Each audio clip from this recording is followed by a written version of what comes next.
हिंदवी स्वराज्याचे सरसंस्थापक छत्रपती शिवरायांना मानाचा मुजरा करतो।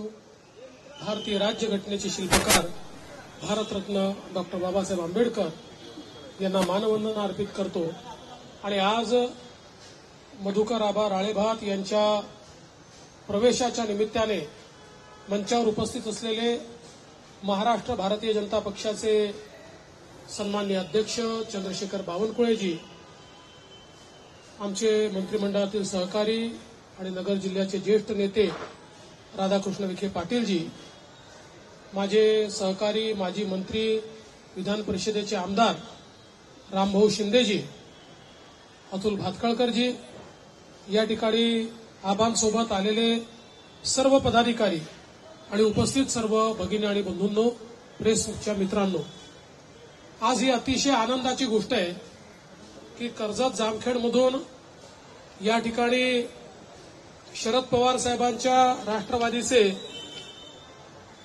जे अध्यक्ष आहेत, प्रमुख नेते आहेत आणि ज्यांनी त्या ठिकाणी राष्ट्रवादी रुजवली असे आबा मधुकर आबा राळेभात हे भारतीय जनता पक्षामध्ये त्यांनी प्रवेश केला आहे।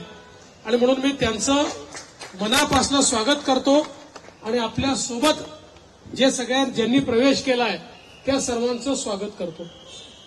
खरं म्हणजे आपण जर बघितलं तर कर्जत जामखेडची लढाई ही प्रस्थापितांच्या विरुद्ध विस्थापितांची लढाई आहे आणि विस्थापितांचे नेते म्हणून आमचे रामभाऊ शिंदे सातत्याने त्या ठिकाणी संघर्ष करतात।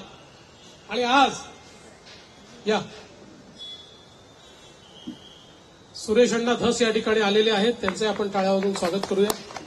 आणि आज त्याच विस्थापितांचं नेतृत्व करणारे मधुकर आबा राळेभात आणि त्यांच्यासोबतची सगळी टीम यांनी भारतीय जनता पक्षामध्ये प्रवेश केला आहे। यांच्यापैकी कोणीही सोन्याचा चमचा तोंडात घेऊन जन्माला आलेले नाहीत। जमिनीवर काम करून, संघर्ष करून, एक एक व्यक्ती जोडून त्यातनं तयार झालेली ही नेतृत्व आहेत।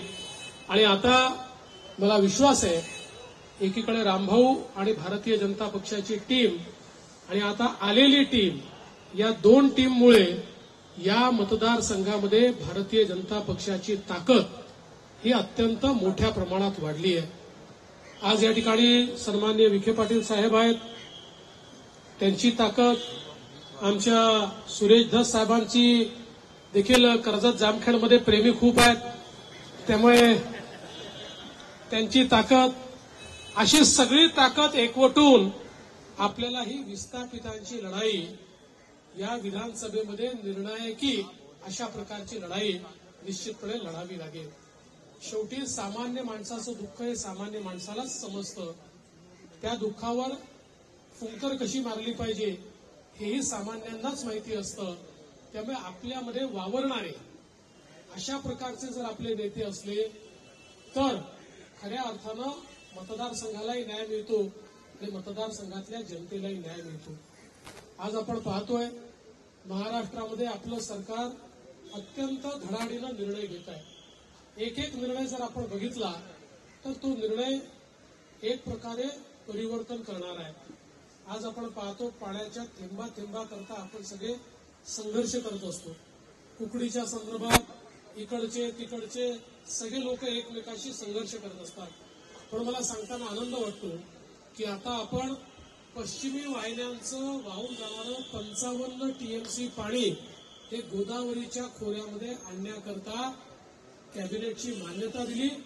त्याचं पहिलं टेंडर देखील आपण काढलं आणि या माध्यमातून नगरचा भाग असेल, नाशिकचा भाग असेल, हा भाग आणि मराठवाडा असा जो काही संघर्ष होतो किंवा थोडा पुण्याशी कधी संघर्ष होतो, कधी असे आपापसातले जे संघर्ष आहेत हे संघर्ष दूर करून अख्खा जिल्हा हा जलमय करणं, या दृष्टीनं एक अत्यंत महत्वाचं काम हे या ठिकाणी झालेलं आहे। आणि विशेषतः खरं म्हणजे पद्मश्री विखे पाटील साहेब, या ठिकाणी बाळासाहेब विखे पाटील साहेब सातत्याने जी मागणी करायची पण काँग्रेसचं सरकार ते पूर्ण करू शकलं नाही। आपल्या सरकारने हे जलनियोजन करून दाखवलं आणि येत्या काळामध्ये आपला सगळा भाग हा पाणीदार करणं, कोणीही या भागातनं ऊसतोडी करता बाहेर जाणार नाही, तर आमचा शेतकरी हा बागायतदार होईल, या दृष्टीनं आपल्या सरकारने घेतलेले निर्णय असतील, लाडकी बहीण सारखा निर्णय असेल, शेतकऱ्यांची वीज बिल माफ करण्याचा निर्णय असेल, मुलींना शिक्षणाचा निर्णय असेल, निर्णयांची फार मोठी यादी आहे की जे निर्णय आपण घेतले आणि इम्प्लिमेंट करून दाखवले. आणि म्हणूनच आता जनतेचा विश्वास देखील मोठ्या प्रमाणात आपल्या सरकारवर वाढलेला आहे आणि मला विश्वास आहे की येत्या विधानसभेमध्ये पुन्हा एकदा आपलं महायुतीचं सरकार येणार आणि या सरकारमध्ये पुन्हा एकदा कर्जत जामखेडची जागा ही भारतीय जनता पार्टीच्या नावानं लागणार, हा विश्वास या निमित्ताने मी व्यक्त करतो. आबा, तुमचे खूप लोक यायचे आहेत, पण मला कोर्टाचा कार्यक्रम असल्यामुळे मी इथनं जाणार आहे, पण बावनकुळे साहेब थांबणार आहे. आलेल्या प्रत्येकाचा प्रवेश आपण हा निश्चितपणे करून घेऊ. आणि एकच सांगतो, भारतीय जनता पार्टी हा परिवार आहे. या परिवारामध्ये तुम्ही आला आहात, त्यामुळे आता चिंता करू नका. परिवारामध्ये आम्ही सगळे तुम्हाला सोबत घेऊन पुढे जाऊ. कोणाला देखील असं वाटणार नाही की बाबा आपल्याला काही वेगळी या ठिकाणी ट्रीटमेंट मिळते, काही वेगळ्या प्रकारे वागवलं जात आहे. सगळे एकसंधपणे एक परिवार म्हणून या ठिकाणी काम करू, एवढंच आजच्या निमित्ताने बोलतो. पुन्हा एकदा आपलं आणि आपल्यासोबत आलेल्या सगळ्यांचं अभिनंदन करतो. विशेषतः राम शिंदे साहेबांचं अभिनंदन अतिशय मनापासून या ठिकाणी करतो आणि माझं बोलणं संपवतो. धन्यवाद. जय हिंद, जय महाराष्ट्र.